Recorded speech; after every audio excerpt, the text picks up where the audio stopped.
Hey guys, I'm Yalish. So welcome to another episode of Fire and Dama. எல்லாரும் சந்தோஷமா சேஃபா இருக்கணும்னு நம்புறேன். இன்றைக்கு நாங்கள் உடனே பற்றி பேசலாம் இருக்கிறனா பி லைக் ஹெனா அன்னாலை போல. நம்ம எல்லாருக்குமே சாமுவேலுடைய தாய் தகப்பனை தெரிந்திருக்கும். சாமுவேலுடைய தாயினுடைய பேர் அன்னா, தகப்பனுடைய பேர் எல்கானா. இன்றைக்கு உங்களோட அந்த சரித்திரத்தை நான் ஷேர் பண்ணலாம்னு இருக்கிறேன். இதை நான் முடிந்த அளவுக்கு ஷார்ட்டாக சொல்ல ட்ரை பண்ணுறேன். நீங்கள் இதை விவரமாக தெளிவாக வாசிக்க விரும்பினால் 1 சாமுவேல் புத்தகத்தை வாசிப்பதன் மூலம் தெரிந்து கொள்ளலாம். ஆரம்ப காலத்தில் அன்னாளுக்கும் எல்கானாவுக்கும் பிள்ளை இருக்கவில்லை. இதனாலேயே அன்னாளை ஊர் மக்கள் எல்லாரும் ஏளனம் பண்ணினார்கள், கிண்டல் செய்தார்கள், மெலடி என்று சொன்னார்கள். இதன் நிமித்தம் அன்னாள் மிகவும் உடைந்து போனார்.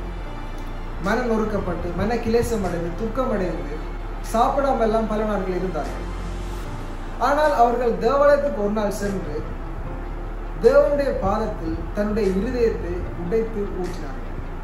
ஆண்டவரே, எனக்கு பிள்ளை இல்லை, பிள்ளை இல்லாதனால எனக்கு நிறைய பிரச்சனைகள் அப்படின்னு சொல்லி தன்னுடைய பிரச்சனைகள், தன்னுடைய வேதனைகள், தன்னுடைய துக்கங்கள், சோகங்கள், மன கிளேசங்கள் சகலவற்றையும் ஆண்டவருடைய பாதத்தில் வைத்தார்.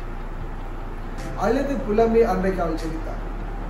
இதை கண்ட அந்த தேவாலயத்தின் போதகர் ஏலி அவரை ஆசீர்வதித்து வழி அனுப்புகின்றார். நீ சந்தோஷமா போ அப்படின்னு சொல்லி.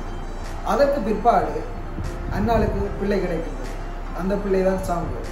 அந்த ரெஸ்ட் இஸ் ஹிஸ்டரி. ஆனால் இந்த இடத்துல நாங்கள் நோட் பண்ண வேண்டிய விஷயம் என்ன தெரியுமா?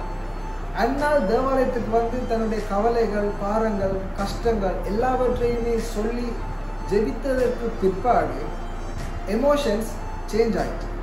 இதை நாங்கள் எங்கே பார்க்கலாம் என்றால் 1 சாமுவேல் 1 அதிகாரம் 18 வசனத்தை நான் வாசிக்கிறேங்க. அப்பொழுது அவள், உம்முடைய அடியாளுக்கு உம்முடைய கண்களிலே தயை கிடைக்க கடவுது என்றார். பின்பு அந்த ஸ்திரீ புறப்பட்டு போய் போஜனம் செய்தாள். அப்புறம் அவள் துக்கமுகமாய் இருக்கவில்லை. எஸ் காய்ஸ், இன்றைக்கு நாங்கள் நோட் பண்ண வேண்டிய காரியம் இதுதான். என்னால் அழுது புலம்பி ஜெபித்தாள். ஜெபிப்பதற்கு முன்பாக மிகவும் சோகமாகவும் துக்கத்தோடும் மன கிளேசத்தோடும் சாப்பிடாமலும் இருந்தாங்க. ஆனால் ஜெபித்ததற்கு அப்புறம் அவர்கள் மாறினார்கள். அவர்கள் போஜனம் செய்தார்கள். அவர் சிரித்து மகிழ்ந்தார். அவர் துக்கமுகமாக இருக்கவில்லை. இன்றைக்கு இந்த காரியத்தை தான் ஆண்டவர் எங்களோடு பேச வேண்டும். வாலிபலாக எங்களுக்கு எங்களுடைய வாழ்க்கையில் நிறைய தேவைகள், பிரச்சனைகள், போராட்டங்கள் இருக்கு. அதை குறித்து நாங்கள் ஆண்டோடைய பாதத்தில் சமர்ப்பிப்போம், ஜெபிப்போம், பாஸ்டர்கிட்ட சொல்லி ஜெபிப்போம், நண்பர்கள்ட்ட சொல்லி ஜெபிப்போம். ஆனாலும் ஜெபித்ததற்கு பிறகு நாங்கள் எப்படி இருக்கின்றோம்? ஜெபித்ததற்கு பிறகு நாங்கள் ஜெபித்த காரியத்தை குறித்து கவலைப்பட்டு சோர்ந்து போய் துக்கப்பட்டு கொண்டிருக்கின்றோம். ஜெபித்ததற்கு பிற்பாடும் கூட எங்களுடைய தேவைகளை குறித்து நாங்கள் யோசித்துக் கொண்டிருக்கின்றோம். ஜெபித்ததற்கு பிற்பாடும் கூட நாங்கள் ஆண்டவர் மேல் விசுவாசம் இல்லாமல் துக்கமுகமாக இருக்கின்றோம். நாங்கள் அப்படி இருக்கக்கூடாது. நாங்கள் ஒரு தடவை ஆண்டவரிடத்தில் ஜெபித்தோமாக இருந்தால் அதற்கு பிற்பாடு நாங்கள் அந்த காரியத்தை குறித்து கவலைப்பட வேண்டிய அவசியமே இல்லை. ஏனென்றால் எங்கள் தேவன் சகலவற்றை பார்த்துக் கொள்வார். கர்த்தர் மேல் பாரத்தை வைத்து விடு, கலங்கி தவிக்காது என்று சொல்லி ஃபாதர் பெர்க்மன்ஸ் பாடியிருக்கின்றார்.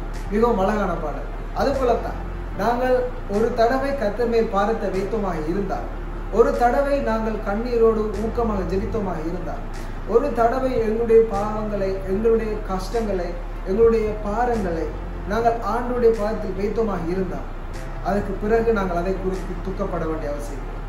அதுக்கு பிறகு நாங்கள் அதை குறித்து யோசிக்க வேண்டிய அவசியம் இல்லை.